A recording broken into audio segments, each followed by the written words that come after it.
All right, here we go. Welcome into the Real Kyper and Bourne Show. I'm Nick Kypreos. He's Justin Bourne. Sammy McKee on tech pushing all the right buttons. Derek Brandeo and David Sis. Boom. Bah. Wherever you're watching.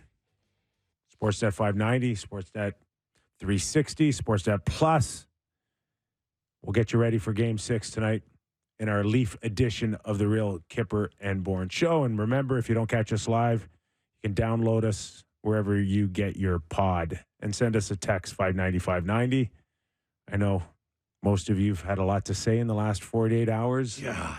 Just absolutely loving the rebirth of the Toronto Maple Leafs. Of course, Sammy and Leaf Nation buried this organization, and only in Toronto you can resurrect. Mm-hmm. Back from the dead, Sammy. So you are you're back. telling me there's a chance. You were like a pigeon at the beach, man, just searching for crumbs. Kyper. And you got them. You Kyper. got them in Game 5. Kyper, Justin, I regret to inform you that I am back. Where's your suit, pal? I woke up today feeling hopeful. Mm-hmm. Played hockey this morning. Of course you did. Love hockey. Sammy said he was feeling it on the ice Talked to today. He had a all the day. guys at the rink. Just they were all pumped up. Can't wait to watch the Leafs game tonight. But that's what I'm just it's what being a Leaf fan is all about. I'm back. I'm passionate. And there's just no way this could hurt me. There's no way. I've beaten them down. I was free. They could have just lost on whatever night that was. They could have just lost. Wouldn't have to feel this way.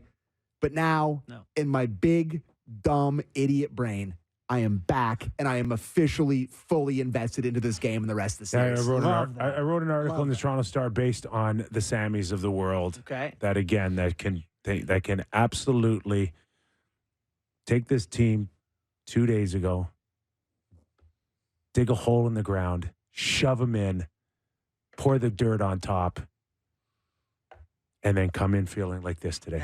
Yeah. You are not a Leaf fan if you cannot switch like this. Buddy, that's why this is great. That's why sports are great. You know, No, this is not sport. Anybody can win a Stanley you Cup. think this is this different? fan base. Anybody can win a Stanley Cup. Anybody can win a Stanley Cup. Today is the anniversary of the last time the Leafs won the Cup 57 friggin' years ago. What the hard part is bringing back to life something that was dead. That's the challenge, and only Sam and Leaf fans can do that. No other fan base on the planet can do that like Sammy. The electrified zombie Right? corpse of the Leafs. Buddy, that's why they say hockey's a religion here. You go and do something like this. So I got to And ask. totally redeem yourself. There you go. That's Austin Sammy. Matthews isn't playing tonight. Oh, really? Yeah, did you hear I that? take it all back. I heard that. mean, does this affect your feeling, your vibe? I noticed you're not wearing the suit that you wore for the last I'm game over before they that. got absolutely lit. I'm over wearing anything nice. Yeah. Like, I want to wear the worst clothes they'll potentially let me Okay. wear on air. Like a cricket from It's Always Sunny. Not that I'm going to derail this, but I am in a split second. Do you know the millions of Leaf fans out there that think like Sammy, where it's one person does this because they win all the time, or one person does that because they lose all the time? Yeah. So we all end up canceling each other out. I love that, Kip. I Okay? love it. So I hate wear it. a jacket. No chance. It's like, wear a jacket, wear a tie, wear Never anything again. you want. You Never have again. no bearing on anything. I assure you. No, I And do. all of you listening, okay? Yeah. Go home any way you You want. self-important main characters. It's irrelevant. You are useless. Hockey gods, I do not believe what they're saying. Everyone in Leafs Nation, whatever your routine is, continue your routine. It matters. It matters. It matters. It matters. Okay. Okay, before Keep we telling get yourself it matters. before we jump into Austin Matthews, just a quick note that in about 30 minutes we're going to welcome in Jim Ralph. He's preparing for the game tonight, but he'll give us a few moments. And at the top of the hour, before everything gets started on Sportsnet, Hockey Night in Canada, Kevin Bieksa will be in studio at the top of the hour to give us his thoughts. That's the first time he's been on our show. Buddy, this is a debut, I don't know think. about first time he's in the show, Yeah. but definitely first time in Yeah, studio. yeah, I think it and may be we're first on excited. show. We're excited to have him drop by for sure. So in saying that, Are we that shocked that Austin Matthews is not playing tonight? I mean, not that shocked, given that he hasn't been. But, yeah, I mean, I'm surprised. My immediate thought, like everyone else, is like, okay, so what are the options for this injury?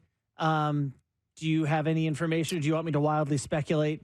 Well, we're going to do that for sure. But before we even jump into that, Yeah, we will do that. Before we jump into that, we watched him skate now twice before Game 5. Really once. He did skate this time. Like he moved his feet and skated. Listen, when I see a guy go to the rink, put equipment on, jump on, that's a skate for me. Okay. 8 minutes or 80 minutes, I don't care. That's a skate. That's enough of a skate to tell you something. So for me, this is 2 skates now for him without a game start. So what do you make of that, first of all? And then what do you make the thought that in this whole world of secrecy where the Leafs have been as coy as anything on any team we've seen in the past, like more so, the secrecy, all of that they come out this morning and go, oh, yeah, unavailable. Like, if you're going to be coy, be coy. No, they're listening to us. You've been yelling at him for a week about this. They did what we asked them to do. I can't figure them out. If you're going to be coy, go into, have them searching for him in warm-up. No? Am I wrong? I can't win this conversation. I don't know what you want them to do. I am thrilled that they are just like, throw it out there. He's not available. Yes, but Kipper, but it just you makes and no I sense. have literally been asking for this for 2 weeks. Right. But it's a good point. To change stream mid-series is very weird. I'll give you that. Okay, but I'm happy they it's did. getting weirder then. For sure. Okay. I mean, it's very weird. Okay. At the end of the day, I'm super surprised that they would release this information this early, but I will give them credit because it's probably the best. And it's been pissing people off. It takes the guesswork out of it. All the energy is, will he play? Will he won't play? If they didn't announce he wasn't playing, we would have spent 10, 15 minutes on, oh, he'll play. Yeah. And we're going to tell you why he's going to play. Yeah. They spared us anyways. They did. Oh, thank God. Oh, wild speculation. Him playing did not sound fun. So it is interesting. The potential things that he could have. Do you want to go through a list? Like for me, my first thought was concussion. You had mentioned it. I don't remember how long ago. We've mentioned everything. We have. We've mentioned. But, you remember he took the bonk in like game 80 and a couple of subconcussive You mean blows. when he absolutely went head first into the boards after he almost scored on Reimer for his 70th and he crashed into the end boards? Yeah. Yes. But then, it's like, remember when Crosby had the big concussion things? It wasn't like the big one that did it. It was days later, another like little one. Yeah. So that's a theory. Have you heard anything else or thought anything else? Which could tie into... Is he sick, nauseous, throwing up? Those are all part of dealing with a concussion. Actually, good point, yeah. So did he leave Game 4 because he was feeling nauseous, sick? I don't know. Maybe it was my TV, but he looked white, right, as a ghost on that bench. And was he sick because of a concussion? Because they're tied to each other. Yeah, maybe. That's a theory. Sammy, didn't you come across some other theory? I saw that maybe he had food poisoning and then maybe pushed himself, maybe something with a groin. He was dehydrated. Like, this is where we're at here. I don't know. I had heard the, illness led to injury thing somehow. So listen to us. Like, I'm telling you, when the mics go off and we're not like, it's actually this. Like, no idea. But I think you can go into this game and you know where you're at here. So you know what you need. I'm not sure who released the video today. Maybe the Hockey News of him actually doing some drills, twisting and turning, going in and shooting a puck. I mean, can we base that on what we saw prior to that in Boston to say that he's way closer, he's improving? People are going to judge based on that video today that he should be playing. I don't know if he can play 20 minutes, but can he sit on the bench and play 10? Can he play 2 or 3 power plays? No, I've changed on this. Like, I was a big, like, it can't be illness. He should be in there. Like, it's, if you go out there and skate like that, like, he wants to play. He wants to play. He wants a huge game. Yeah. And if your groin is on the verge of snapping or you got a concussion, like, I haven't heard anyone call him soft for this yet. I heard everyone calling him soft when illness was the word. Mm-hmm. But I personally haven't come across that yet. I don't know. Nobody knows. But, like, I mean, what is it? I just don't know. And I don't want to speculate. And I just, you look at other guys playing with injury and you tell the stories of guys playing with collapsed lungs and all this stuff, right? Like, there's all the playoff lore. Wasn't Kachuk playing with a separated shoulder last year? These are different than concussions. I know, right? but those guys like, wouldn't have played either. If it's a concussion, then I get it. Yeah. But if it's like a tweaked groin, it's like, well, maybe. For sure. So I don't know. For sure. It's all in the specter of what it is, and we could potentially Let's find not out spend tomorrow. too much time on it. Is it? Yeah. Where you just kind of sit back. You need to watch how this thing unfolds. Mm-hmm. But if it is a concussion, and one way or the other, people are going to be questioning where it came from, and why was he out there against Florida chasing 70 goals and risking falling Certainly, into the boards. That will be a part of our show. That's coming. At that and time. It's already happening, Yeah. right? People have their own ideas. Either they're locked into just the illness or a concussion or whatever. But those conversations have been going strong for the last couple of days. We could easily have it here. I choose not to. To your point, like, what's the point? Because we're all into the It's like hypotheticals. when Sportsnet asked me to pick a bracket and they, after first do it all the way through, it's like I don't like picking the second and third rounds because these things, we're talking about series that may never happen. This, to me, is what we would be doing. We'd be having a conversation about a scenario that we don't even know if it happened. Okay, let's go to a Kyper's Clipper on with Sheldon Keefe on playing well without 34. I think it's a bit of the human nature piece. It's, you recognize everybody has got to be better,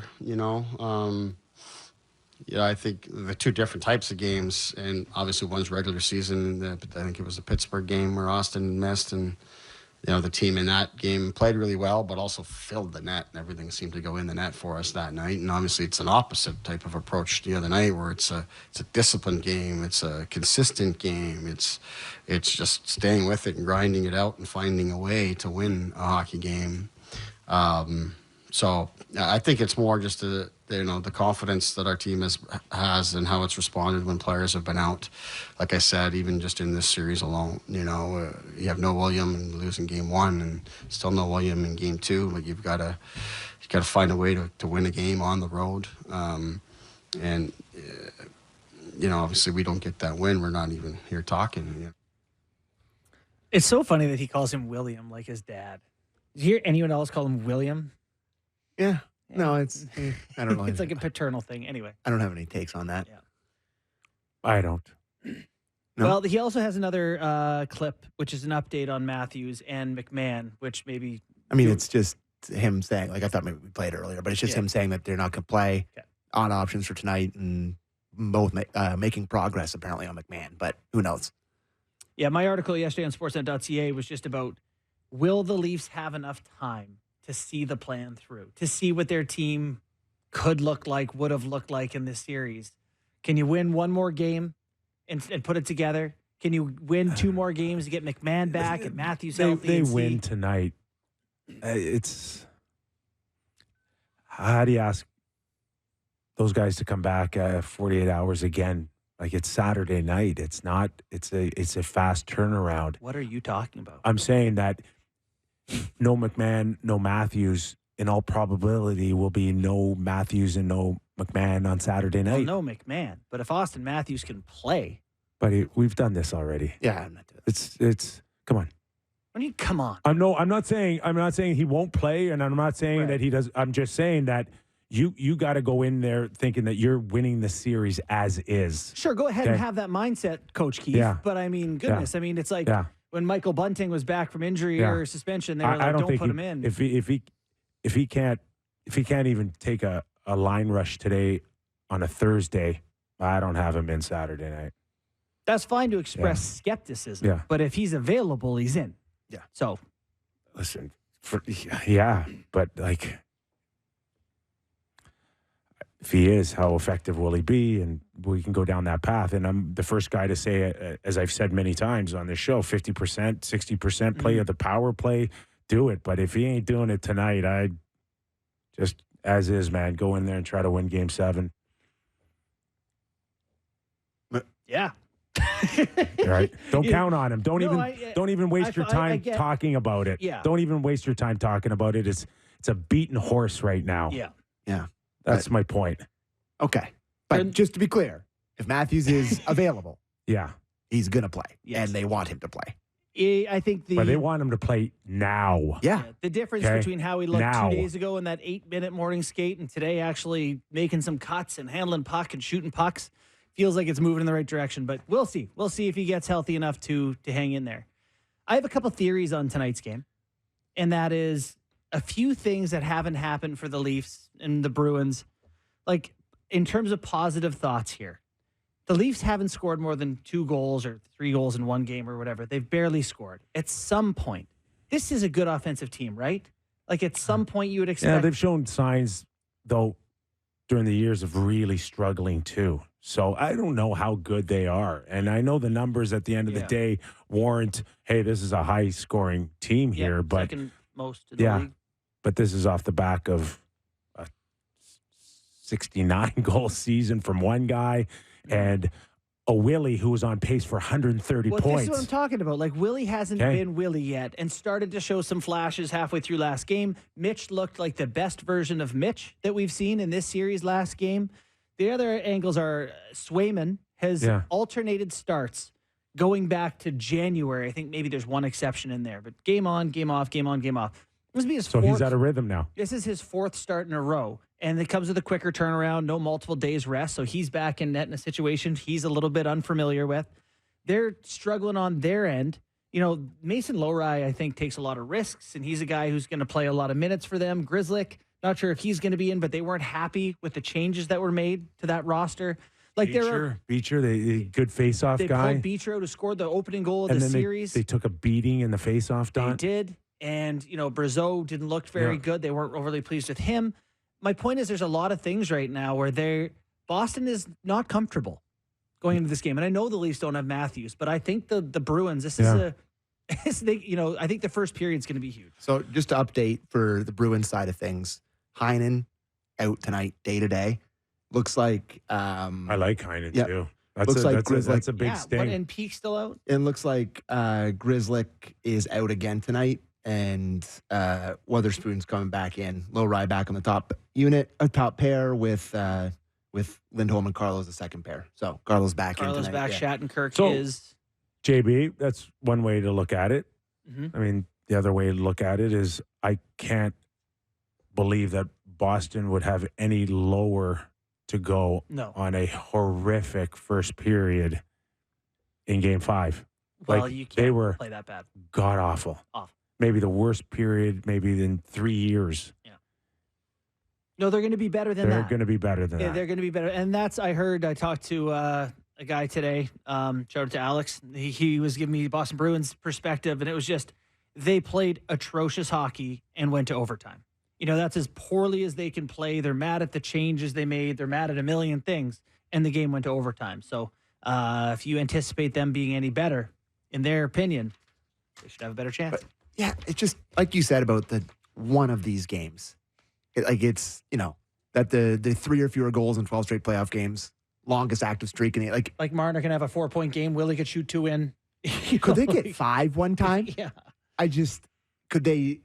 I'm just asking from the bottom of my heart, just a nice stress-free one tonight. Can we get that? Buddy, Any listen. chance? No. All right. You know, we've done the show for 3 years. This is the first time you've asked from the bottom of your heart. I think that's a difference maker. Yeah, Thank you. That's the From the clincher. bottom of my heart. Yeah. Guys, if you're listening, which I know you're definitely not, just score 5 and make it easy Please for Leaf win. Nation one time. Yeah, I please have win. a very simple message for the Toronto Maple Leafs tonight. All right, let's Please win. throw one in from head coach Jim Montgomery on a 3-1 series lead. Hopefully we get something from his bottom of his heart. Did you sense anything from what happened last year seeping in at all to the mindset? Does that explain at all what happened in Game 5? Do you sense that at all? We talked about it yesterday, and we've moved on. We think we've grown from it. And so, again, our mindset is staying in the moment. They talked about it. I think Montgomery's been weird to me between games. Like, you guys heard him say yesterday he's pissed. Yes. And he's saying, I'm going to be pissed until the puck drops on the next game. Yeah. Like, don't you usually hear a coach go, it's just one game. We're still up in the series. We'll go get him the next one. Mm-hmm. He's pissed. He is indeed. I don't know. What? There's no way they're not thinking about it. And if you're the Leafs, that's the number one thing that you're drilling into their minds. And it's so much worse to do it to the Leafs. But so much worse. Get on them early and make them start thinking about it even more. Like, it's the number one incentive to come out hot. I know it's really fresh still for the Boston Bruins off of their loss last season to Florida. But any team that's up 3-1 that loses Game 5, it's a similar feeling for everyone. Is like, we can't blow this. We can't lose 3 in a row. We had them. We lost them. Canucks are going through it right now. Buddy, we went through it in the Stanley Cup final in '94. We were up 3-1. We lost badly in Vancouver, came back, and it was like this would be the worst thing in the world to happen. So it's there. It's regardless of even what they went through last year. There is that feeling for sure that, you don't want to be a part of something that is blown. Yeah. No kidding. So yeah, that is something in their favor. Could you get a bounce tonight? A couple of lucky ones, get them to start squirming a little bit. That would go a long way. They're back home where they've lost 6 straight playoff games. Is that a thing? 8 of 9. Wow. Is that a thing? Yeah, well, it's a bit of a thing. Yep. It has become a bit of a thing. Why don't we listen to Sheldon Keefe on the Issues on Home Ice clip 2, please? I think for whatever reason we come in, our plan doesn't change, our approach doesn't change, but our mindset seems to change. And in particular, just staying with it, and being consistent with it. I look at the games that we played here. Certainly Game 3, that you're going through that game. I think we'd given up 3 shots in the first 15 minutes of that of Game 1, of Game 3, our first game here. So that, in that sense, it's a pretty similar game in terms of the defensive play and all that. We didn't have as much of an offensive push in that game, but defensively we're doing a real nice job. But just being able to maintain that play and then staying with it. You have a plan, you come in, you want to try to execute that. You got to stay with it a long period of time, which is what we did really well the other night. Didn't really answer the question. No. Why do you stink at home? That's very political. Answer the question you want to answer, not the one you've been asked. Didn't really get a definitive answer. So let me ask you. Give me your number one reason why they stink at home. I got pressure. I got pressure as number one. I believe, and maybe you can back this up in your own playoff experience, but when you're on the road and you're keeping it close, you're in a close game, that's positive for your team, right? It's like 0-0, third period, road game. We're doing good. This is good. Stick with it. When you're at home and it's tied, you feel like you should be winning. Like, how are we not pulling ahead? We got to go get one. Like, we're at home. We're supposed to win this game, and it's a different type of pressure. Yeah. No, I agree. And it's like a mind frame. Especially here, especially off of a bad start or worse. And we've seen how many times this season the late period goal where you're like so deflated, where you walk into the dressing room and go like, boys, what just happened out there in the last minute, last 40 seconds? Like, and then you got to carry that for 20 minutes, and then Sheldon probably comes in and gives you an earful off of that last shift. Changes the whole tone of the intermission. Now you're coming out, and now where's the crowd? Yeah.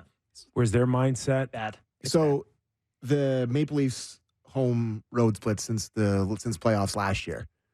It's very interesting to me. Sportsnet stats sent a wonderful stat pack. I'm just looking at it here. Their home record is 1-7 since the start of last playoffs. Their goals per game is 2.62 at home.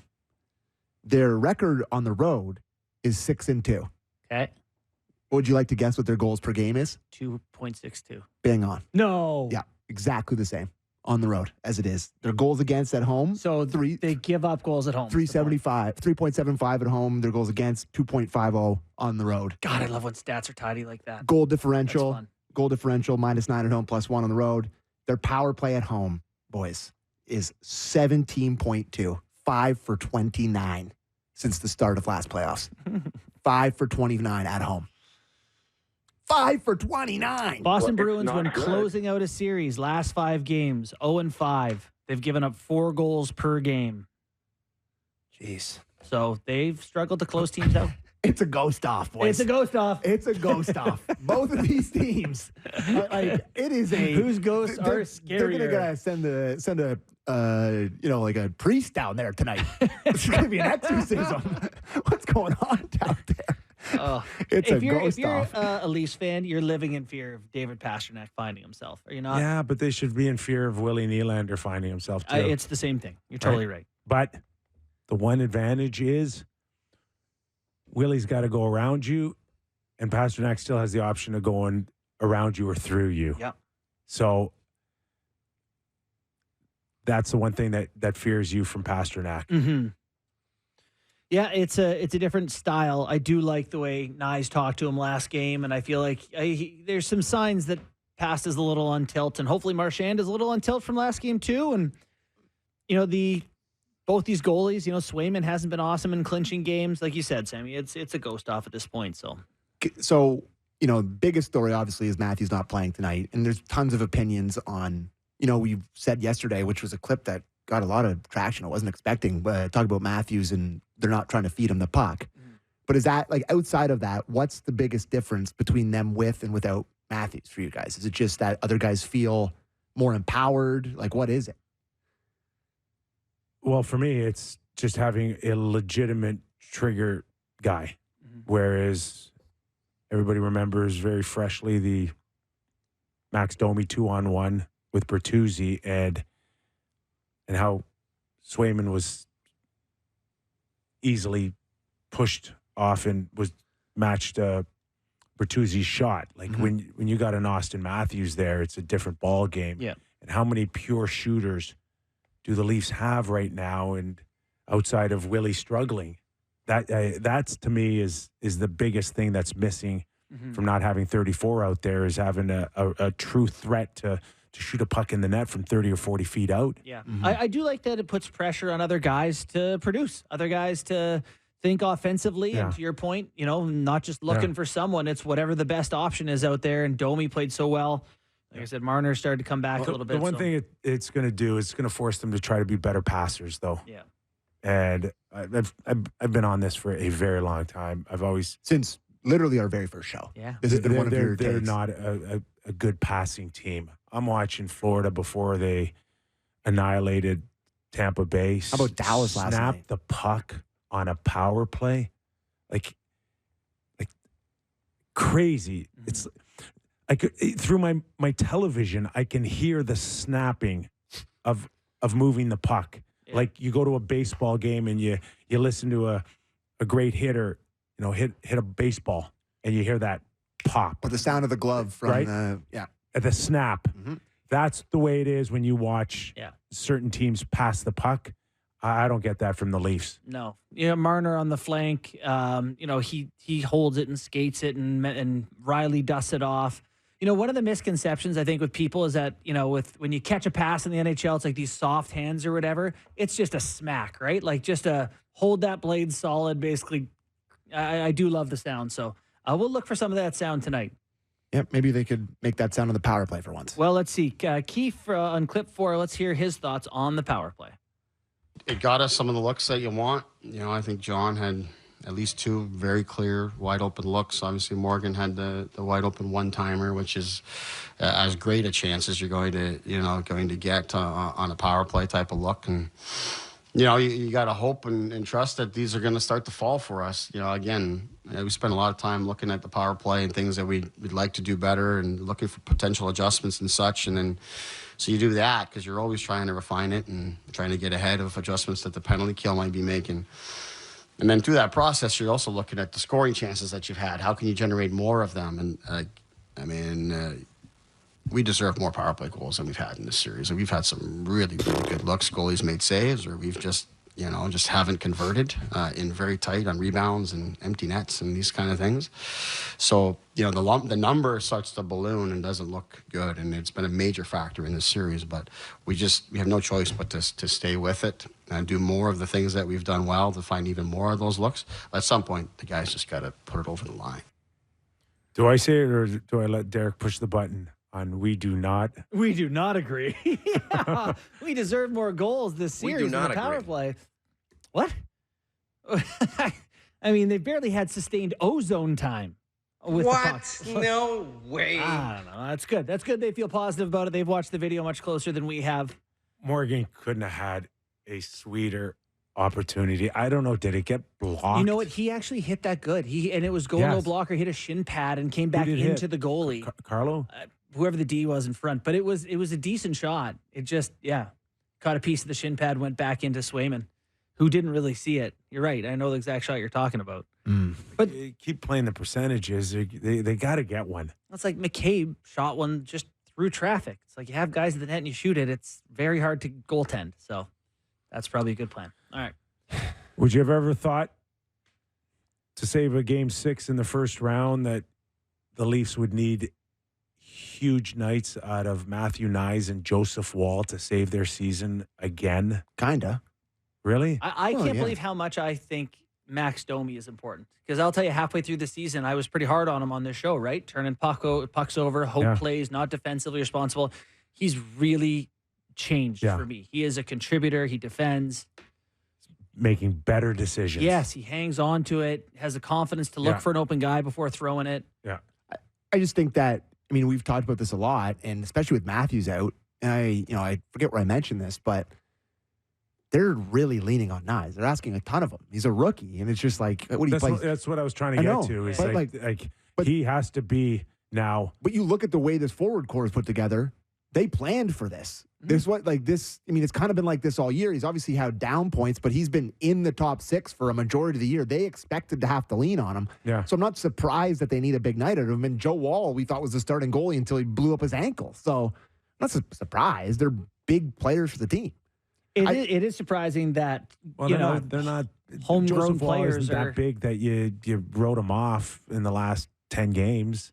I didn't. They did. That's what I mean. Yeah. Right? They didn't plan on Joseph Woll trying to save their bacon this early. I think they could have envisioned once or twice if they go deep that he's going to have to step in on a couple occasions. But this was a very disappointing first round for Samsonov. And it wasn't horrible, but he certainly didn't make himself an X factor. Got to win a game. Yeah, give me one. Give me a game in there. So yeah, but I do think that there's a world and where the fans tonight. That'll be fan talk in Toronto. There's few things hotter. What will the arena be like? What will the atmosphere be like? They tried last game, man. Oh, they tried their best. They tried their damnedest. That was a Saturday night. It's a different vibe on a Saturday night. Always is, regardless regular season playoffs. But they want this guy to they are going to be. This guy's loved by the fan base. Do you have a suggestion for them how to chant his name? Woolley? You could go full name. Joe Woll. Yeah? I don't know. Woll. Just at the same time. Woll. Make sure it's not Woll. Woolley? No, Woolley. This is one of my favorite things, what hockey nicknames are, but he's clearly Woller. He is Woller. Of course he's Woller. Woller. Yeah. I guess. Just tough chanting name. Okay. You work on that during the we'll get back to you. All right. When we come back, Jim Ralph, Toronto Maple Leaf Radio color analyst, will join us as he preps as well for game 6. And then at the top of the hour, in studio, Kevin Bieksa, as he prepares for his big night on Hockey Night in Canada. 8 o'clock start. Rude. What is that? Rude. Perfect. Is it 8? I didn't even know 8. that. He told me that we were sitting outside. This was me growing up with 8 o'clock Saturday nights on Hockey Night in Canada. It used to be 8 o'clock. I will say my son's going to be crushed because now he can't watch the third period. That's just too late. It's too late in general. It's too late for me. It's too late for us. Yeah. Exactly. 11:15 hits. I'm like, All right, plenty more still. So we get you teed up for Game 6 on the Real Kyper and Bourne Show. Nick Kypreos, Justin Bourne, Sammy McKee as we get you teed up for Game 6. Maybe not use teed up. Oh, yeah. That's a tough phrasing. No. Scratch that. Did you play yesterday? Scratch? Oh, no. Two of them right between the eyes. Yes, I did play. I did. As did I. All right, let's go to Jim Ralph, who my understanding is enjoying lovely Toronto traffic right now. Ralphie, is that true? Yeah, you're not going to believe this, but the DVP 404 combination is slow from south of Finch to south of West.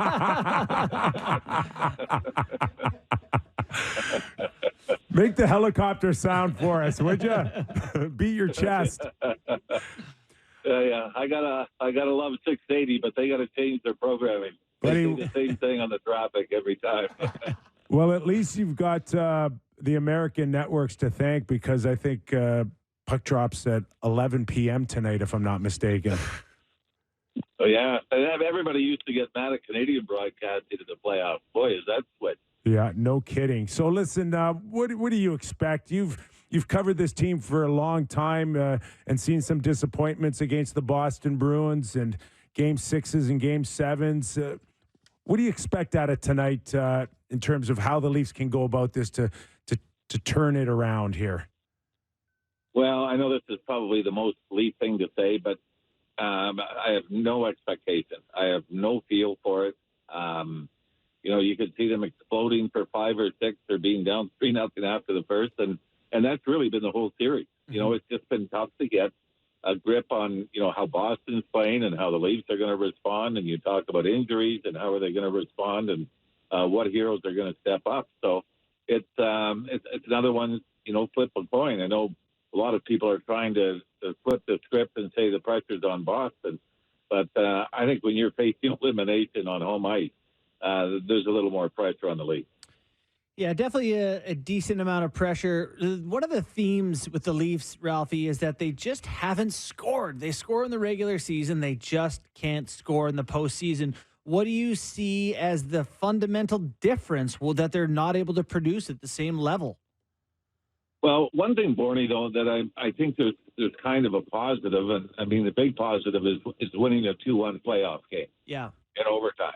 I really thought in Game 3 they were outstanding for the first half of the game. They got the first goal by Matthew Nyes, and I thought this is perfect. This is playoff hockey where you don't have to put yourself in a position to score 5 or 6. Then they give up the Trent Frederick goal, which was probably questionable at best. But at a horrible time, and the game flipped around. So, I think there's some positives that you don't have to score 5 or 6 if you can defend well and protect leads when you have to. Obviously, I think they've only led for about 20 minutes in the series. They haven't had a 2-goal lead. But I've liked the fact that they've, for the most part defensively, outside of the second period of Game 1, have been admirable. I think that's more playoff hockey. And when you see LA, has a 1-0 win over the LA Kings, for Edmonton to do that, I think you look at that as a huge positive. So you would like to think that just the law of averages, eventually they're going to get a game where something goes. But you got to give Boston credit too, because they're not a team that's easy to score against.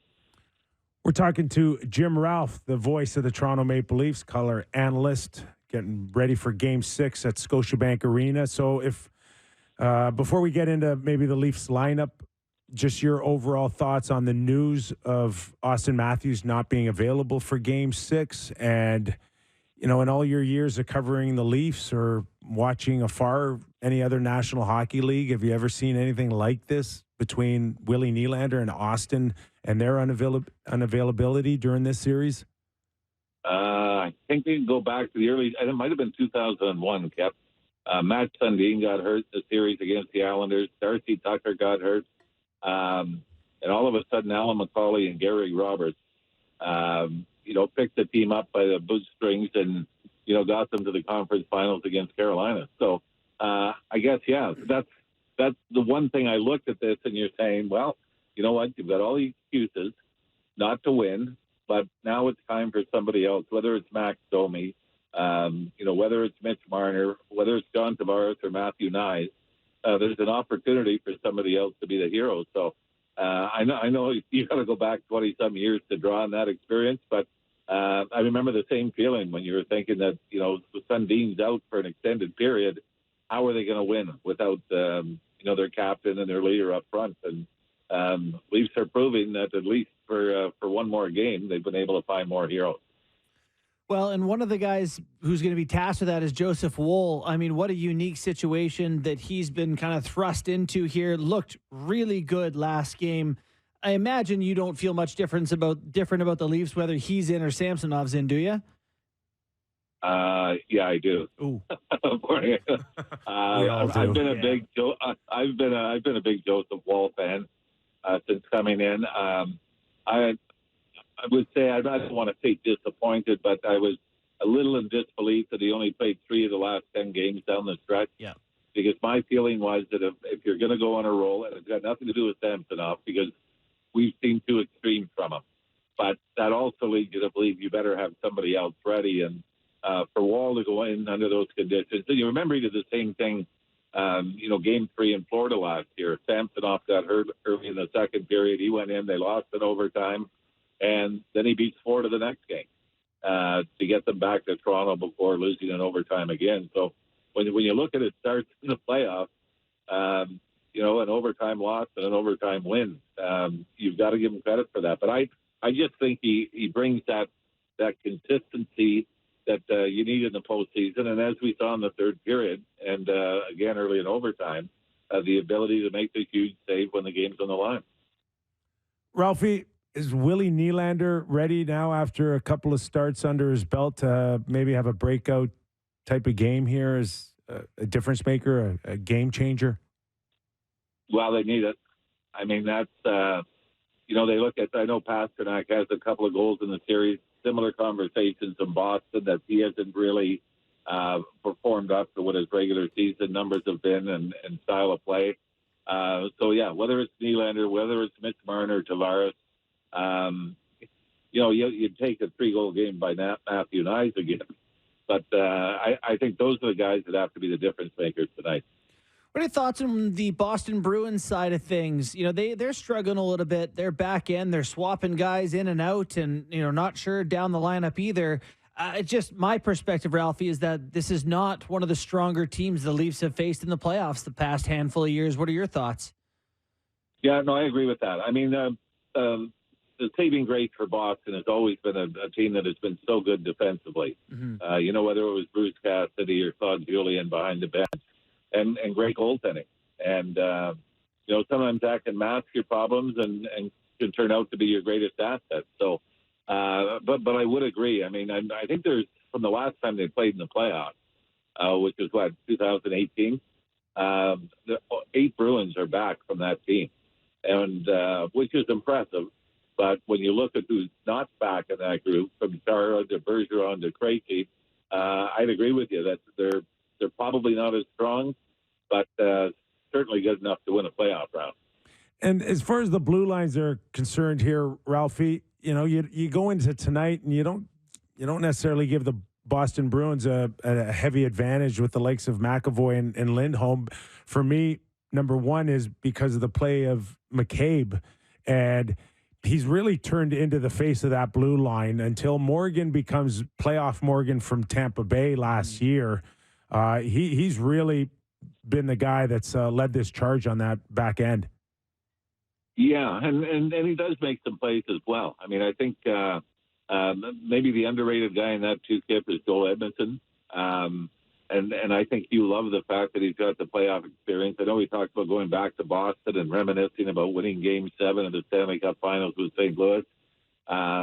He's also been in this position when he played for Montreal when the Leafs were up 3-1 in the playoff series, and obviously the Canadiens came back and won that. So I do like the difference in the blue line this year, whether it's Edmondson, McCabe. I mean, McCabe coming back, but Benoit.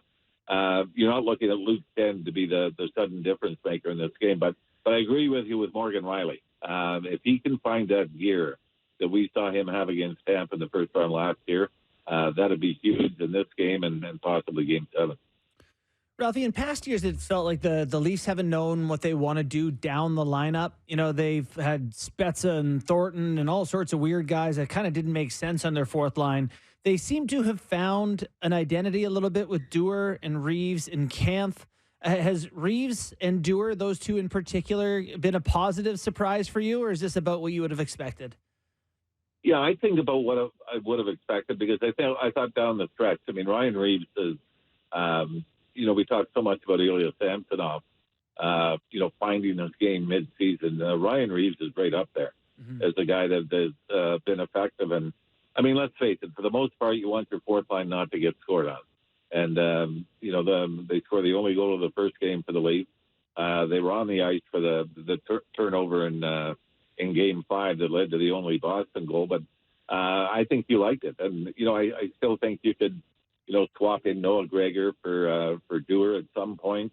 When you've got a healthy lineup, you might have a few more options. But I think you got to be pretty satisfied with where they've been in this series. Ralphie, you think if you got out of your car and swam down the Don Valley River, you could get to the Scotiabank Arena faster? Oh, no, I actually had the brilliant idea of taking the lake tour. Oh, how nice. Nowhere to hide. Nowhere to hide out there. I will tell you, though, you don't get quite the same traffic updates when you're underneath the Gardner. Not quite. I don't think I've ever seen the helicopter dip down below here to take a look for it. Well, we look forward. That's why I always leave early. We look forward That's to. why we leave early. Joe and I always joke that we're always 3 hours early for everything. So really? I think we're looking good. Yeah. All right, and if by chance you're not, we look forward to your call middle of the second. Yeah, we'll get you when we get you. Yeah. All right, pal. Thanks for doing this. Have a great call. Hopefully. Thanks, boys. Thanks, Ralphie. Jim Ralph, And color analyst for the Toronto Maple Leafs. how about this for a plug? You can hear that game live tonight, starting at coverage starts at 7 p.m. with fan pregame. Getting ready for sports on Sportsnet 590 The Fan, 8 p.m. Leafs Bruins Game 6. You can hear the game right here. So Wow, there you what go. a plug! You're driving around. You want to listen to Jim and Joe. Put it on the radio. Do what you want to do, but we're gonna have it right here on Sportsnet 590 The Fan. I'll tell you, I've listened to a couple games while driving this year. It's great.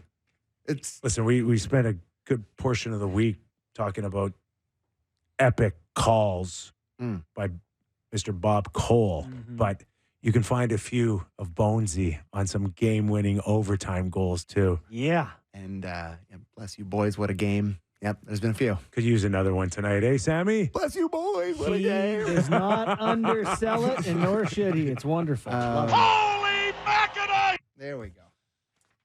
All right, got a couple minutes here. Once again, top of the hour, Kevin Bieksa is going to join us in studio here, and we'll help once again tee up Toronto and Boston, as it's the only game in the National Hockey League. So wall-to-wall coverage continues. Down. Leafsnet, baby. Let's go. Leafs now. We're allowed to do it Yeah. today. No one can criticize us. And I love it. but outside of that, you got some lasting thoughts on tonight's game? Mostly just Jake McCabe related. We talked about the decor a little bit earlier, but I've thought that this has been sort of a coming out party for him. He looked really solid. I think Kevin Bieksa did a great job highlighting some of his best plays. You don't have to kiss the his other night. butt because he's here. But it is true. He did highlight it, and boy, oh boy, he's been really good for them. All right, as JB already teed up, Kevin Bieksa, Hockey Night in Canada star, the man that constantly has to carry Elliot Friedman, Kelly Rudy, and Ron McLean will join us, and hopefully in the next 20 minutes he'll carry us as well. More Real Kyper and Bourne when we return after these words. All right, here we go. National Hour on the Real Kyper and Bourne Show. We are live on Sportsnet, Sportsnet 650 in Vancouver and Sportsnet 960 in Calgary. This hour, Real Kyper and Bourne, brought to you by Bet365. As promised, star of Hockey Night in Canada, Kevin Bieksa, joins us now.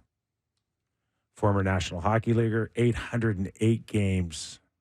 I've always wanted to ask you this. How do you keep a straight face looking at Elliot's crooked tie every night? I can't offend his wardrobe because it goes right back to Deb Berman, who we all know. So while I love the outfits are great, it's the tie. You know how many people on the streets say, "Can you get him to just put it snug it up a little bit?" So a little backstory about Elliot. When we get changed before every show, it's just a battle to get him in the makeup room, to get him with the hairstylist. And there's some days where he just puts his foot down. He's like, "No, I'm fine like this." And then it's funny nobody wants to be the bad guy. So everybody starts kind of asking the next person, "Oh, can you ask him? Oh, can you ask him?" And then if I really can tell that they want him to do it, then I'll be the bad guy. I'll be like, "Hey, go get your makeup and your hair done. Go do But you know what it's like. You've worked with him. Sometimes he's just au naturel Elliot tonight. And maybe that's why we love him. Yes, part of the allure. As far as tonight goes, it's been a busy first round so far for sure. Is it kind of nice knowing that you only have to focus on one game tonight, and that, of course, is Toronto and Boston? Yeah, that's what I like about the playoffs is even when we do have a doubleheader, we are just focusing on the one game. We can give it our full attention. And there's times during the regular season where you have Montreal, Ottawa, and Toronto playing the 7 o'clock game. So you're trying to watch all three at the same time. And then oftentimes you neglect one or two markets, and then you hear about it from Montreal and Ottawa. Oh, they hate us. They don't like. Well, no, we're focusing on the team that's probably a little bit closer to the playoff race. So one game is awesome. You get to watch everything. I love watching things like the warm up and the camera angles on the benches in between, and you can really pick up a lot there. And we're going to get into a lot going on, a ton, and we're going to get into it coast to coast. Of course, Vancouver, the Preds, Edmonton just knocking off LA. So we're going to get into a ton of that. But help us tee up tonight's game a little bit for you, and just in terms of the glimmer of hope for Leaf fans here. And is it legit? Yeah, it's legit for sure because I think because Boston went through this last year in the first round where they were up 3-1 against Florida and then they watched it slowly fall away. And I thought last game Boston looked a little bit nervous and tentative, and the Boston fan base tended to disagree with me. But I saw what I saw, and I saw a team that wasn't quite sharp, feeling, oh my God, is this going to happen again? Is this going to slip away again? So every good period that Toronto has, it just brings more doubt into the minds of Boston. Now, Toronto hasn't played well on home ice. I'm sure you guys have talked about that all. So, and I know I've talked about the last few days how the Leafs kind of get away from their style of play in the playoffs and they become a more north-south dump and chase when really they should be trying to skate the puck through the neutral zone. I think the easiest games for me in the playoffs were on the road, where there's no expectation and you go in as the underdog and you don't have to put on a show and you don't have to play with the lead. You just have to play a good, tight road game and survive. Now, to take advantage of your home ice, though, other than scoring a goal, what's the one thing that's going to get the crowd? Run into people. Rattle the glass. Body contact. Yeah. So I think in San Jose had a rule the years that they were always a perennial contender with Joe Thornton and Marleau. In the first period, and I actually stole this from my team. First period, if it's not an on-man rush, the puck goes in deep, and the first guy finishes his hit, second guy finishes his hit. And you just get used to defensemen going back for pucks. So might not be a bad strategy for the Leafs tonight, even though they're not quite built for the dump and chase game, just because they haven't played very well on home ice and they've looked nervous with the puck at time. Remember game one? Yeah. And they were just bobbling the puck around and everything? Just take that out of the equation. Put the puck in deep and just go finish your checks, get the crowd into it, get the people out on the streets into it, and then the game can kind of unfold from there. Yeah. Which Reeves did earlier in the series, but got caught on a 2-on-1. Unfortunately. Little over aggressive. So I was hoping you could take us behind the scenes a little bit from the player's perspective with this Matthews injury and before that, the Nylander injury. How much would the other players be aware of what's going on with those players? How much of it is a need-to-know basis? And how distracting would it be for a team being like, do we have Willie? Do we have Matty? What sort of situation are we in here? Usually when a player is not going to be playing and in the lineup, you kind of forget about them and you focus on, okay, what are the lines, who's playing, who's in the power play. But those are two major pieces to this team. You're talking about a big chunk of the team and the salary cap. So they haven't had both those guys together in a game. That's tough. I don't like blaming injuries for losses, but you start the series without William Nylander, who's your best playoff player last year. And then he comes back, and his first game he didn't look quite normal. He's getting better. And then you lose Matthews, who's arguably the best offensive player in the NHL right now, not named Connor McDavid. So you sympathize a little bit, but no one's going to feel sorry for you. Boston's not, but it definitely in that room, it affects your team, much like when Ademko goes down and he's your clear-cut number one and you're thinking about, all the great things you're going to do in the playoffs. We're going to get to the second round, third round, and then your number one player goes down. You're like, oh, my God. So I'd be lying to say, oh, yeah, it's business as usual. Bill Belichick, next man up. Yeah. That's not the case. You're like, oh, crap. This sucks. Oh, crap, this sucks. And now, we're going to have to play out of our minds. Most teammates know what they're dealing with. Would you agree with that? Which is why it's crazy there's no leaks. You would think They know what Matthews has, for sure, because he's not isolated. So it's not an illness. If he was isolated, it'd be an illness. It's not, for me, and we're speculating, it's not concussion stuff because he wouldn't be skating. I don't think he'd be testing it every day for 8 minutes. You know the protocol for a concussion. I do. You have a concussion. You ride when you're symptom free, and I know they're trying to expedite it. When you're symptom free, you get a 15-minute bike ride. Then you go home, you sleep. If you come back without symptoms, you can do a 20-minute one and a workout. And then you can get the third day, you can get on the ice. I appreciate all of that, but I also appreciate that this is the playoffs, and sometimes you'll take advice from the doctors, and sometimes they'll shoo them away. The system a little bit. You watch the spotters. That guy gets to stay. You're pulling that guy off. What is going on here? There is no protocol, to be honest with you. I played with concussions, so that's why I don't think it's a concussion, because I think you can play through a concussion and I'm not advocating for that. No, Listen, I'm talking about the NHL, the highest level of billion-dollar business. I'm not talking about minor hockey, but if you had a concussion, if I play through a lot of concussions, and who's going to tell me that I'm not going on the ice? I can manipulate what I say to the trainer and the doctors. So that's why I don't think it's concussion or migraines. Big difference, right? Yeah. I think it's something and again, speculating. This is not my area of expertise. You know what show you're on? It's the Real Speculation and Bourne Show. That's what it's called. Okay.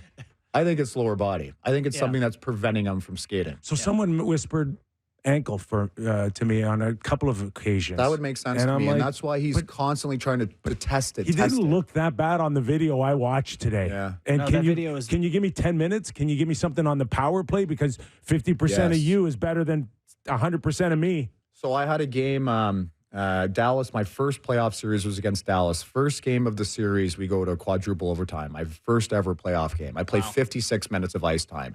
And I'm a meathead, right? I'm running around trying to hit everybody. Yeah. So we win that game, and I remember Medano skating around. So like, can someone just win this game? Like, who cares? It's game one. Well, fast forward, we end up going to game 7, right? But in game 6, I tear 3 muscles in my abdominal. Just shooting a routine puck out on a penalty kill, guy puts a stick in. And I really feel it's because of that first game, I just was overtired and my body never recovered. So for game 7, we go home, and I have 3 tears in my abdominal, MRI and everything. I can barely move my core. I can't shoot the puck, but I'm playing.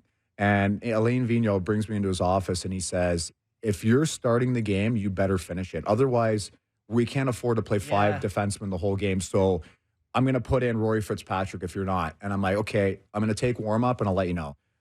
8 injections to freeze my whole core, which helps nothing, right? Because I'm on the ice and I'm just flicking pucks with my wrist, and I go on, and in my head I'm like, oh my God, how am I going to survive this whole game? Yeah. But you know what? I made a selfish decision because I thought, like you said, 25% of me is going to help our team win over maybe this. And it's no disrespect to the guys that were coming, but I thought I made a call, and and then Sammy Salo gets hurt first period, so now we're at 5D. So it ended up warming up a bit, and I was survived. Yeah. But Matthews can make that call. That's why I really think it's something that he's not able to do. But if it's power play, I'd love to have him just sit on the half wall and wire biscuits. It is funny because we've been kind of debating, particularly when it was illness. Like I was saying, there's basically no illness where hockey players will look at it and go, sometimes you're just sick. Like, you got to play.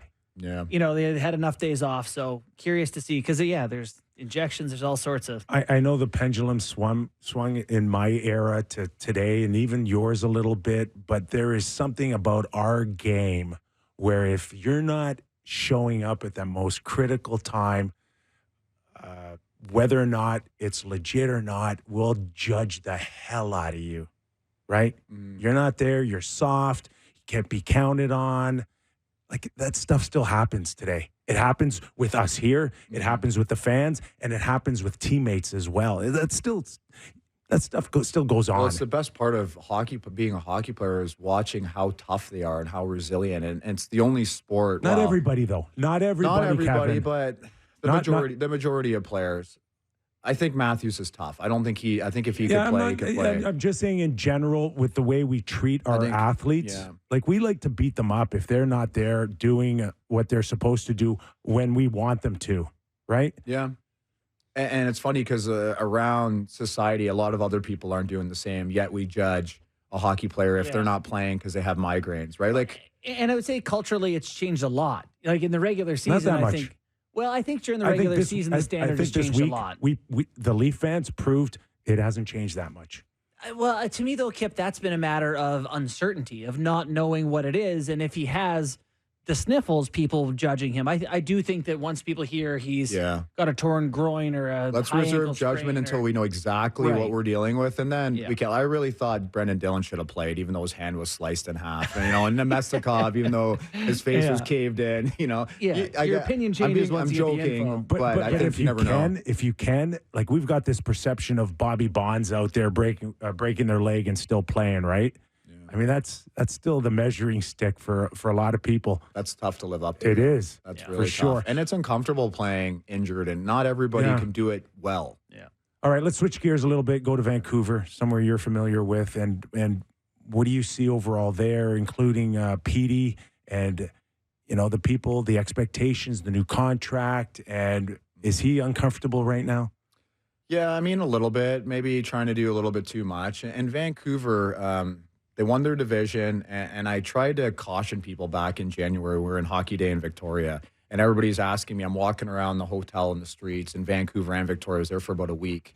They're like, are the Canucks going to win the Cup? I'm like, pump the brakes, all right? Like, they weren't even supposed to make the playoffs. Like, they won. They're going to probably win their division. Like, just pump the brakes and get through the first round. It's hard to win rounds in the NHL. They haven't won a real rounds, since 2011. So pump the brakes. It's hard to get out, and it's hard to be a productive player, I think, in the playoffs, too. And Petey's finding that. The game's different. And time and space gone.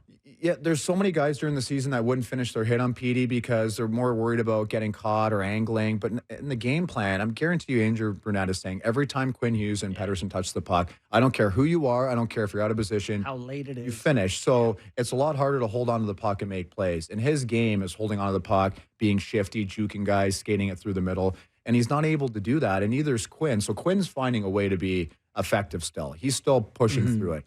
He knows he can't go back for the puck and break it out and skate through everybody because two guys are going to hit him. So he's moving it quick and he's joining and he's creating his offense from the blue line. So Petey's got to find a way. I like when he does the reverse hit, the cold shoulder. Yeah. I think that gives him just a little bit and be a hunter. Go out and hunt early and hit guys. And then I feel like that'll create more space, much like our Jerome McGinley used to do. Yeah. One of the guys who feels like a little bit more tailor-made for playoff hockey, JT Miller, he's just got like that mentality that's sort of, I don't know, he looks like he thrives in this. Do you see today him wearing the She Loves dress shirt on the ice? Good. Which, yeah. I mean, you lose a game, you're going back home, pressure starts to mount. I mean, that sort of thing plays well with the team, does it not? It's awesome. I think it's awesome, and it loosens everybody up a little bit, I think. Like, see, I'm sorry. You don't like it? No. I reserve judgment to see after the game, okay? Because I think you're taking a little bit of a chance here. I agree. It could be the right tone. It could be loose enough to win, but it could also be loose enough to lose. So the reason I think he did it, I think he's not a guy that jokes around like that. We rarely see him like that. I think he has a pulse. I think he feels their nerves. Yeah. I think he feels that. And I hope that's it works going to loosen it up because he'll be a hero forever. Oh yeah, fans will be wearing that exact shirt in the next round. If they have a poor showing, there's going to be some that say, okay, you didn't take it that seriously, and not him. Maybe if it was Pettersson, okay, but not JT. But you know what the bigger problem is? Their power play. Yeah. And if you look at special teams, they've never been more deciding of a playoff series than this season. You look at the power play, 5 of the top teams. 4 of the top 5 power play are already punched their ticket through, and the other one's Boston. who has been up Yeah. 3-1, 3-2. Yeah. And then the same thing for penalty kill. The Canucks are the only team, I mean, they're leading their series, but they're high up. Their penalty kill's done really well. Yeah. But special teams has never been more important than this playoffs because 5-on-5 people are defending better. Yeah. And the shot, how many games have we seen shot totals at 15, 20? Insane. Like Edmonton. The Oilers, yeah. And Vancouver and even Toronto, the shot totals have been down. Everyone's defending well. So more of an onus on special teams. And the power plays that have struggled, those teams are gone, most of them already. So you coach your boys' team, I believe, right? Yes. And so the power play has changed. The way that you run, almost everyone runs some sort of 1-3-1, but most teams have someone who can hit it at the top. And Morgan Riley for the Leafs is not someone, and I don't think Quinn hits it a ton either, doesn't he? He's more of a wrister if he does. So how important, what do you prioritize in today's power play world? What is effective, and does it just depend what tools you have, I guess, what unique tools? Yeah, so for me personally, you got to know your personnel. Yeah. So we have one kid on our team, our 17-year-old prep team, that can shoot a one-timer consistently, and it's heavy and it's dangerous. Yeah. And we have like one or two guys that can shoot it from the flank. So depending on, I like to have two competitive units with each other. So depending on what units they are, you got to have options. We have a couple guys that are really good on the goal line, attacking down low. So you got to kind of know what your options are, I think. I know what you're saying. To have a guy on the top and with a heavy shot keeps everybody honest, like Bouchard. Exactly. But even like Hedman doesn't like rip it, but he can do it. Do you see what McDavid does though? Like he'll attack a guy one-on-one on a penalty kill and just dance him. And now it's a mess. It's a 4-on-3. Yeah. So a lot of Bouchard's success is McDavid and Draisaitl. You know, like he's good, but there's not a lot of Edmonton fans that watch this thing. I just say be careful with the Bouchard thing. Okay. He's got a good shot, but I think we all know who runs that power play. Right. So last night, elimination game that you guys covered, and I know it was a hot button topic in between periods, was the Kevin Fiala penalty. Yeah. Right? Yeah. And want to get your thoughts. And I know there's a history there, as Elliot, articulated very well. But I don't care. That is a horrible call on that particular player, calling that. I don't see a dive. I didn't like the dive call on it. I thought it should have been a 5-on-3. And I get the history, but that's a penalty. There's no way a guy dives like that in a scoring opportunity going towards the net. And I just thought, man, that's a penalty. That's a referee call that won't get you a conference final. That's what I thought last night. Yeah, I don't know about that, but first of all, the first thing I noticed, there's no people in here at all, right? It's just you guys in camera. It's like AI running the show. Sometimes we forget we're on no the air. producers or anything, no camera guys. Like it's just us in this room. Nothing. Chris Stewart and we got you. We got a great picture of you, and we can't even tell the camera guy to show it. Yeah. The thing about the Fiala embellishment, it's not a dive, it's embellishment. Okay. So he's not diving. When the stick is in your hands and you fall, that's the one thing that makes me think it's a bit of embellishment. Yeah. The stick is in your hands. Well, then he's nuts. And then you just fall forward. I don't know. He had a scoring opportunity. He has That's a all history. I know. He has a history of embellishment, and I know a few officials that said he's on the radar. Whatever that means. Yeah. He's on the radar. And there's a couple other guys. I love Victor Arvidsson. He's on the radar too, though. He goes down a little bit easy. Yeah. Like there's a lot. You know the guys. Bunting goes down easy. This is the time of year where you I'm love sure a you call. could still name the guys that you played against that went down easy. For sure. Like you never I was forget one of those them. guys. Yeah. Oh yeah, I love drawing Vern penalties. Fiddler went down easy. Like Adam Burish. Like those kind of guys, right? It's a performance. And you Well, weren't even listen, on the it's part of your power play. job. Think about the guys that are on the power play. They're like, I want it. Like Burrows. Yeah. Burrows would flail everywhere because he knew he was going on the ice for a tap-in. Right? That's pretty savvy right there. So looking around the rest of the series, has your perspective changed on potential cup faves? Colorado Avalanche taking care of Winnipeg. Do you feel differently about Colorado after their success, or Carolina and New York? Has anything changed your mind so far about a team? I think the East is right where we thought it would be. Yeah. We thought it'd be Carolina and New York, as it should be, and then we thought it'd be Boston or Toronto and Florida. So it's the top four. It'll be the top four in the East. So I like that. And then let's see who it is.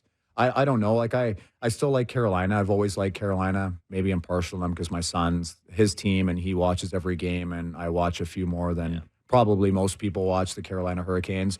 But I've also always liked the Rangers. I know you're just like, oh, okay, they won the President's Trophy. I liked the Rangers 2 months ago. I just like their makeup. I like their Rangers fan.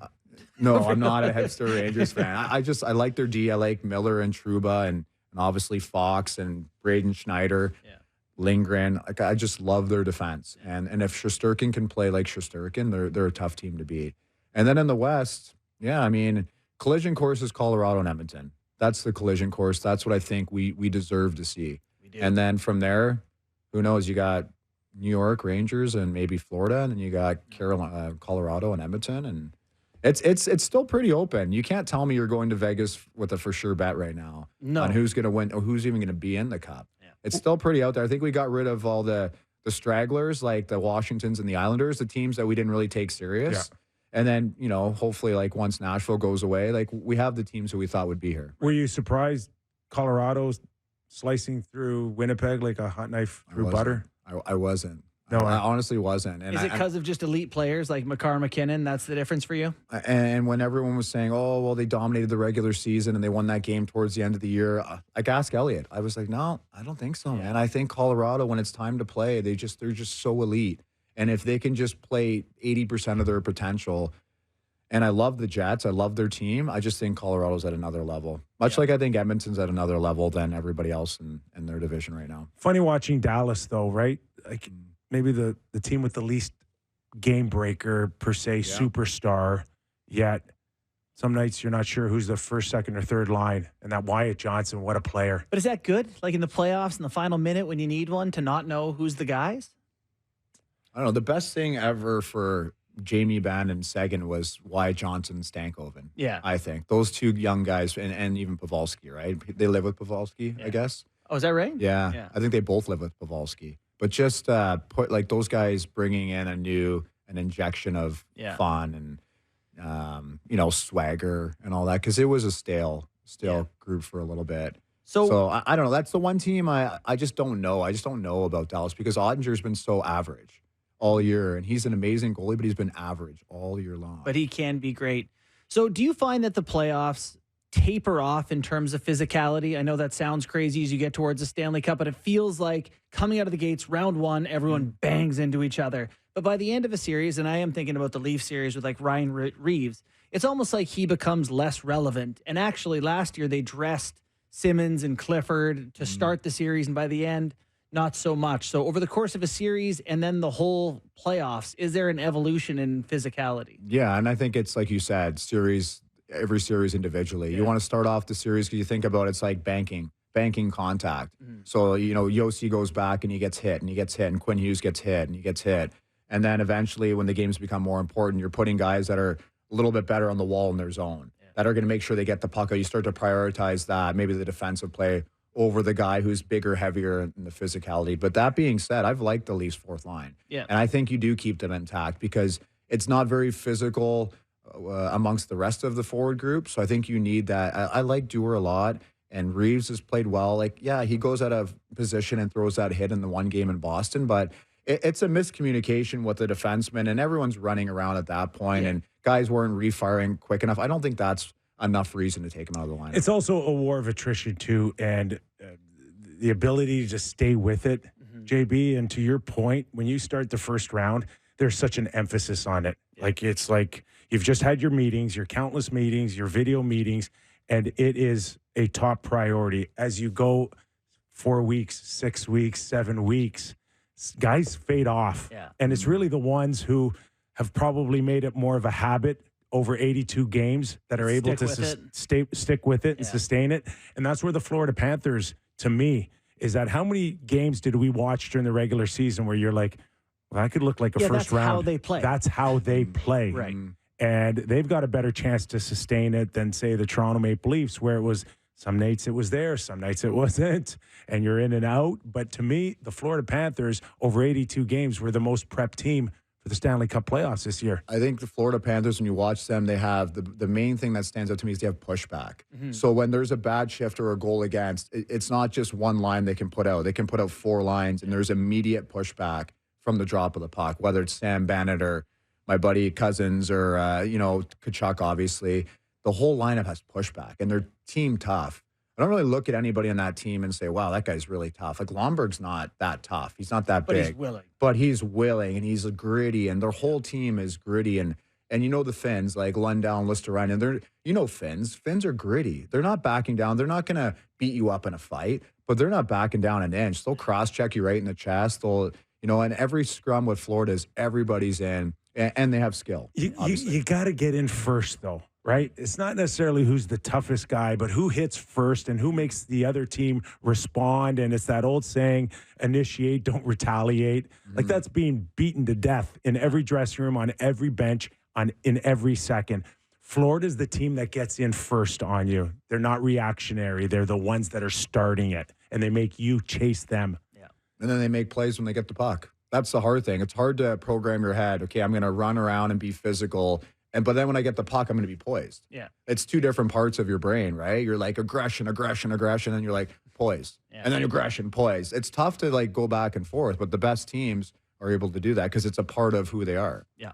All right. You good? We're good. We need Sammy. Great stuff, Kevin. Thanks for joining us, Appreciate man. it, man. Thanks for having me. Terrific work. Love listening to you, and you know, bringing me back into the modern age. Sometimes I get into those dinosaur years, so appreciate all you do. I'll make sure Elliot looks good tonight. Presentable. Yeah. All right, Kevin Bieksa, Hockey Night in Canada. Make sure you're watching 8 p.m. tonight. Toronto Maple Leafs, Boston Bruins. All right, we're going to take a quick break. We'll welcome in Sammy, and we'll get into some game time. And then after the break, the coaching carousel continues. We'll give you a bit of an update on what we think might be happening. More Real Kyper and Bourne after the break. Nick Kypreos, Justin Bourne, Sammy McKee. Plenty to get into still. We mentioned that coaching carousel. We'll get into that. Listen to maybe Connor McDavid. Yeah. Zadorov talking about JT Miller's Fashion show today. But first, it's game time with Sammy. It's game time presented by Bet365. Visit the app for latest odds and find out why it's never ordinary at Bet365. Must be 19 plus. Ontario only. Please play responsibly. And I do feel kind of a little guilty being back in here after having Bieksa in here. That was just awesome. It was great. Now I'm sitting here like, why the hell am I here? Should have got him to do game time. We've been getting some great guests lately. Yeah, he texted you back, not me. What was I doing? Oh yeah, Bet365. So there's one show in town tonight, and as I've been one to do here, I love the happiness hedge. Yes, but unfortunately, for all Leaf fans out there that want to bet on the Boston Bruins, let me guess their number. What do you think it is? Bruins minus 105.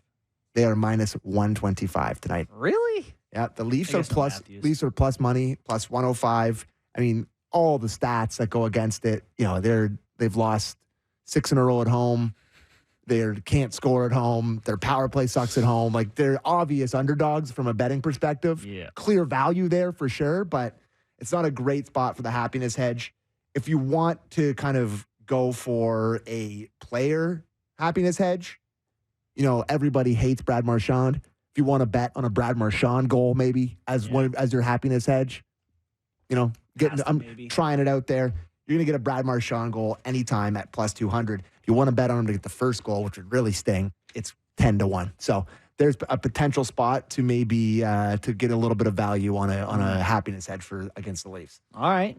And yeah, so that's pretty much it for tonight. I could give you a Blue Jays line, but they're not playing tonight. But if you want to look ahead to tomorrow, bet under on the runs. That would be my advice. That was game time presented by Bet365. Visit the app for latest odds and find out why it's never ordinary at Bet365. Must be 19 plus. Ontario only. Please play responsibly. All right, before we go to a few Kypers Clippers around the league, okay. Love all the conspiracy theorists out there. And what's the latest on Austin Matthews? That who sent the? I don't care who sent it, but you saw. You just showed me a video. What was the video of? Well, people are taking a look at the Charlie McAvoy takedown of Austin Matthews. That was actually before the Trent Frederick goal, was it not? Yeah, that was sort of part of the sequence. It was the most I whined about that. Right. I don't whine about refs, and I whined about that one.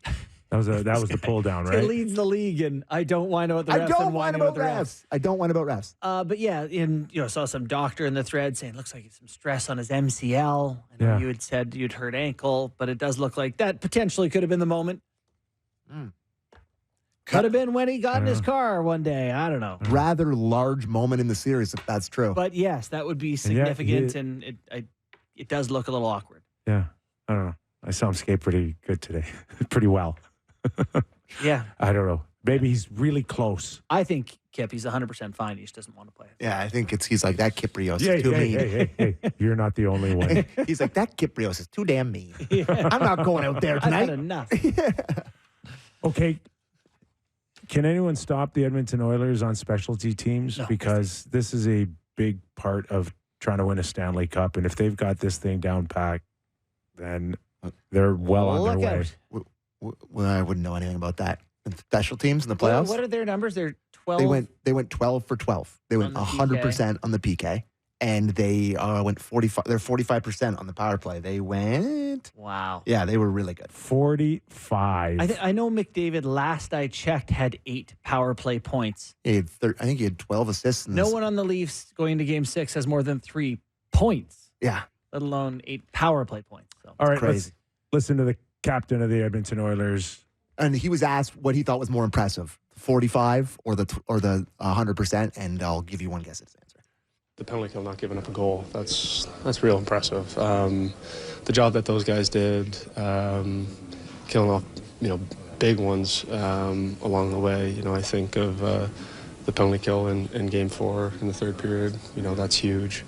I thought everybody on the kill was moving their feet and doing their job, and sacrificing their bodies, which is something that's not always the most fun thing to do. But the kill, not giving up one is a great thing.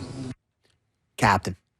Yeah. Well, you Nothing gotta to say do with me. You have to say that. And he's like, are you 45%? Or of course it was the power play. I'm pretty good on the power play. Are you watching our power play? Yeah. I'm unbelievable. They literally cannot stop me. It'd be great if he just turned full heel. I would love that. Yeah. I would love that. And how huge is that they don't have to go back to LA? It's huge. That's the type of thing that kind of catapults you onto a playoff run where, okay, everyone else is going to battle it up and take more. You talked about attrition, take more injuries. We're going to rest up ours. And boy, it's a big advantage while you're sitting there waiting for who's next. It was going to hurt for Leaf fans when fan favorite Zach Hyman left Toronto. It was always going to hurt. There was no question it was always going to hurt. But, I didn't know it was going to be this bad. I know it was going to be a broken fibula here. I didn't think the pain is. I mean, no, listen. 7 goals in 5 games. In 5 games. There were some that thought Edmonton overpaid for Zach Hyman at 5. I think Kyle Dubas is probably one of those people. Yeah, for sure. Whoopsies. 7 goals. And now, man, he'd like to be a UFA right now. He'd be worth $11 million. No. He's not. He'll never get 11. And Sam Reinhart. He's Sam Reinhart. No, he's not. He's so much more effective than Sam Reinhart minus the scoring. I'm just talking the scoring. I know. Okay, they're both like Sam Reinhart's not going to make $11 million next year. No, he's going to play in Florida and play for the tax rebate state. 8.5. I don't want to do this, but I'm going to do it because I'm a little bit sour about where the Leafs are at. And I said I believed, and I do believe, but how many playoff goals does Zach Hyman have?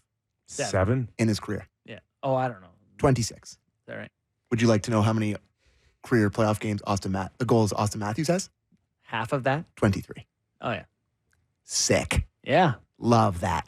Love that stat. Oh, that's fun. All right. You okay? No, I gotta get. Hey, can you get out of the puddle you're standing in right now? I'm back at it. Back at it. Sorry, good. boys, sorry. Did you listen to us talking about JT Miller's? I did, and I heard that you didn't like. This is a great I didn't say I didn't like it. I didn't say I didn't like it. Yeah. Listen, I was that guy, and I'm not here to compare JT Miller's status to my minuscule one I had with the Rangers, but on occasion I try to do the same thing, keep the guys loose. Mm-hmm. My most famous one was Keenan loved walking through the practice facility, crisp white shirt, Italian jeans, the leather alligator shoes, and a red scarf. Okay. Yes. What a fit. New York City. What a fit. So I'm wearing that tomorrow. One day he walks through practice while we're stretching and then passes, the group. And I go grab a red sock and wrap it around my neck just like he did, and I walked right behind him, and he stopped and turned around, and I got busted.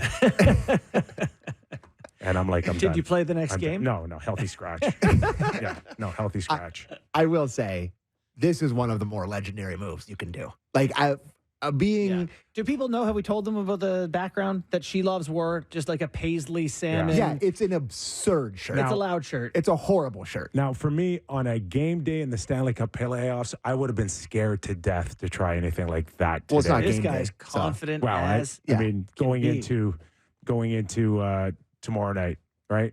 Yeah. During a playoff series, I would have been nervous to try something like that. No, it's this kid is obviously very confident. He wore it there, and so at the start of this Canucks practice, Miller wore it over his gear. He wore the shirt as a jersey, as a practice jersey, which is hilarious. And I've watched all the Canucks games. He's been dynamic. Like he is. He's got 6 or 7 points already through the first 5 games of that series. Like I've loved his game, and he's not that good. Like Bieksa was saying, he's not really that guy, so it carries a little bit more weight or whatever. But we got to hear Zadorov talk. Love to hear. Yeah, okay, play the clip. He's got to know better. He's not in nightclub in the Riga, Latvia. So. Not in a nightclub in Riga, Latvia. He's got to know better. That's great.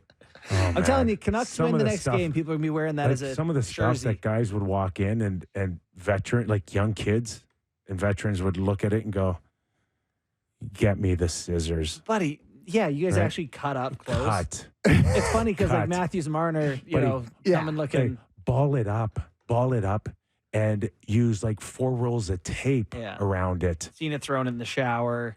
That's hockey culture in a nutshell. How dare you express any individuality? I mean, if I'm a Canucks fan, I love that my rookie Kendi is wearing that shirt to practice. Yeah. Oh, he's not showing up in like his little sweatshirt. Like he's like, I am the man. Yeah, and but then he JT probably Miller thought he was going to be wearing that into Utica. He didn't anticipate it was going to be starting for the Canucks in playoffs. Yeah, that's a great point when he by bought you. that shirt. But I think, like you said, if this is, like the first question at every scrum in a super, tense off day practice, everybody's like, "What about the shirt?" Yeah. It just takes After a tough loss, just a little bit of weight. And if they win, bingo bango. It's a legendary move. They'll be talking. You win the series. They'll be talking about that for the next 20 years, right? I'm dying for them to win. I want that Canucks Oilers series. Oh, bad. That would be. I want really that fun. really bad.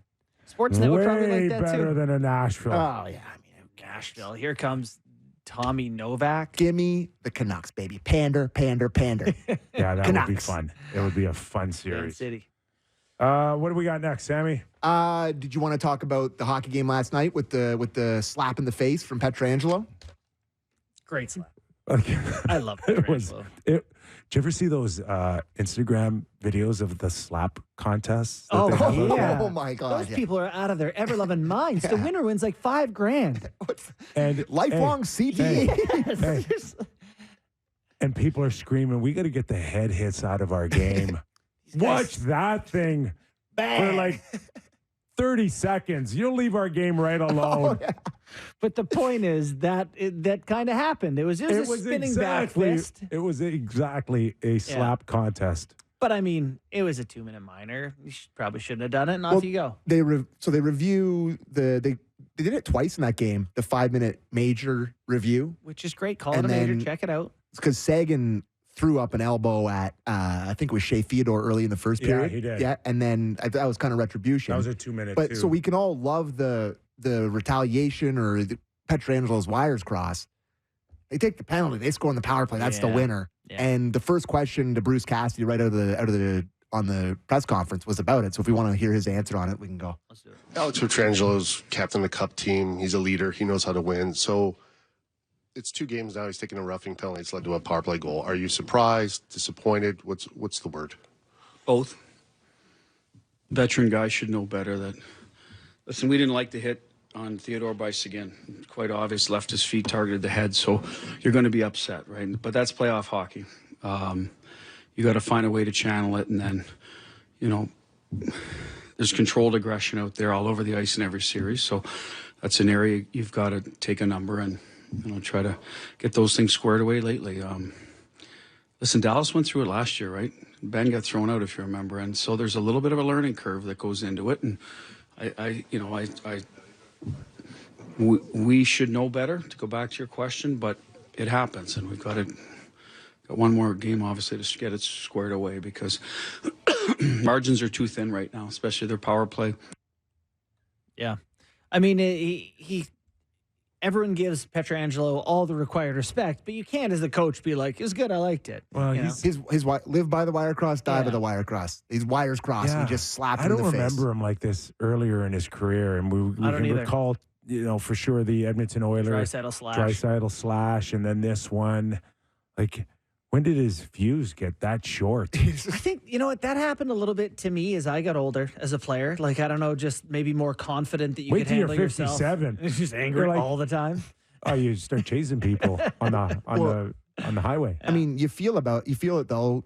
He's like, I mean, something about getting older. Potentially, he's getting older. He feels the series slip away. Maybe he's not as quick as he like. It's just, I don't know if he. No, I don't think that. I mean, I'll always remember Joe Thornton in that series they lost in the final. The one time they got to the final and they got beat by Sid, where he was just. I mean, Pietrangelo and Thornton at that point are very different points of their career. But I'm just kind of making a comparison. He was slower. It was frustrating. He's chasing everybody around. He's hacking everybody around. It's frustrating, I guess, to feel a step slow. He's looking for retribution. His wires cross, and he does something dumb, costs him the game. Sure, he feels worse than anybody about it. So away you go. But love Pietrangelo, really do. Yeah, but that was a tough moment for him. Yeah. Okay, the Winnipeg Jets today. They had clean out already. Yeah, quick one. No team party. See you later, guys. Yeah, I was gonna make a joke about a disco ball and a red light, but it's a crazy clip from Hellebuck. You guys want to hear it? Yeah. All right. Okay, you say it's a crazy clip, and then you ask us, do we want to hear What if we it? decline that? Yes. Let's play it. Yeah, you're probably not going to believe when I say I was playing the best hockey in my career, but that's truly how I was feeling. And not only was I playing some of my best hockey, but I was in that zone where you're not thinking, you're just playing. And that's what you seek after. That's a dangerous thing in sports. And to not be able to keep 4 goals off the board, it's heartbreaking. It really is heartbreaking. I mean, you gotta give them some kudos for what they did, but looking back, I don't know if I even saw half of the pucks go in the net. They did a great job, but for me to not be able to put my foot down on a single game is really heartbreaking because it's not typically how I do things. Whoa. Whoa. So the Avs scored. What did you get out of that? I got that he put it on his team. That I was good, but you weren't? Well, no. I didn't see half the goals go in the net. You know, he said I was playing some of the best hockey in my career. I didn't see half the pucks go in, which means they're backdoor. They're, Yes, they're that's all. what I mean. Yeah, and he gave up 6-5, 6-5, 6 in terms of goals against. And he's basically saying, check any metric. They filled us in, and they did.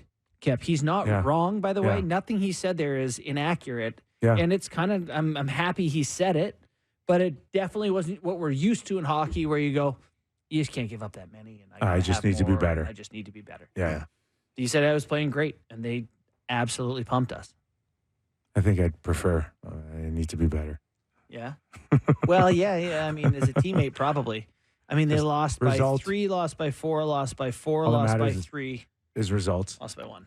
After watching, we do our picks and whatever, and they're always stupid. It doesn't matter, like the predictions.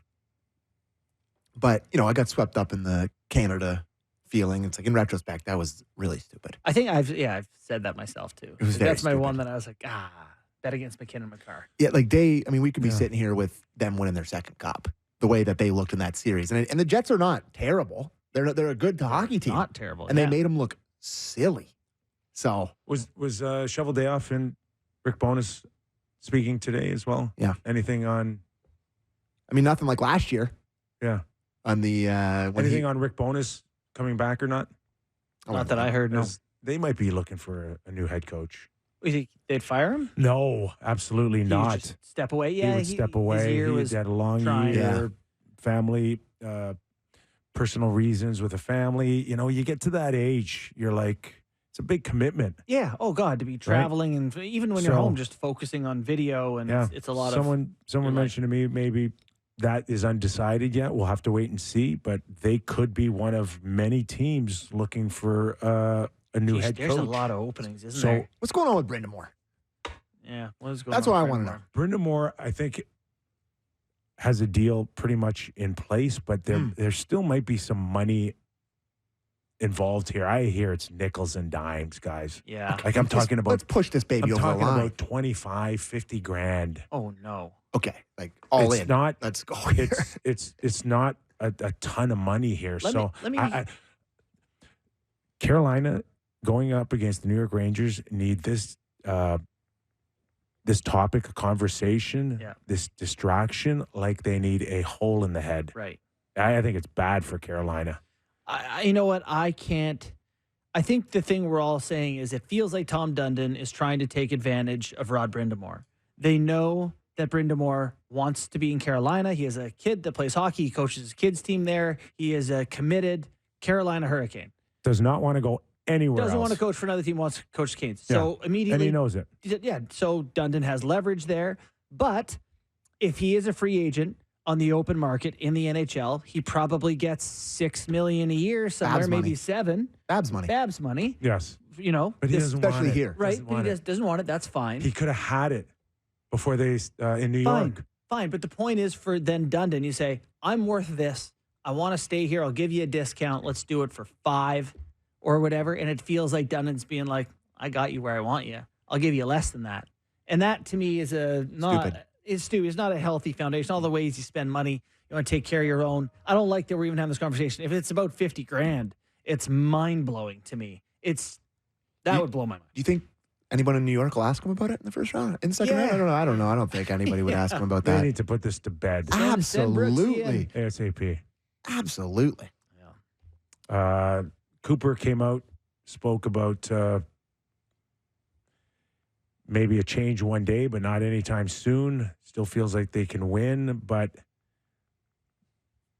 probably would like a new contract if he's going into his last year here. Mm-hmm. Or does he cut ties? Do you have the? No, I don't. I'm speculating. I'm just. I just can't. I think he'll stay. I think he'll stay. I think they would extend him. I think he's a great coach. Those are tough to come by. There's one thing that would entice him though, and that is Toronto. Ottawa. Toronto.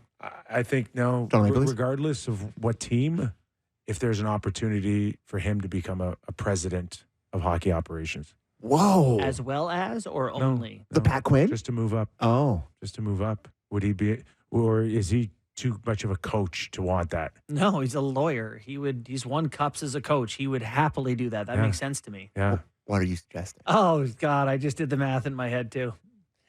I'll tell you who. Salt Lake City. Oh. Well, yeah, there's a big game tonight, Kip. Kippy. Not saying, just saying. Why did you bring this up at 5:53? I don't know. It's the juiciest thing he said all day. Salt Lake City. Wow. So right now they just have Francis as GM. Or No, sorry, not those. Francis. Bill Armstrong. Bill Armstrong is GM and no president.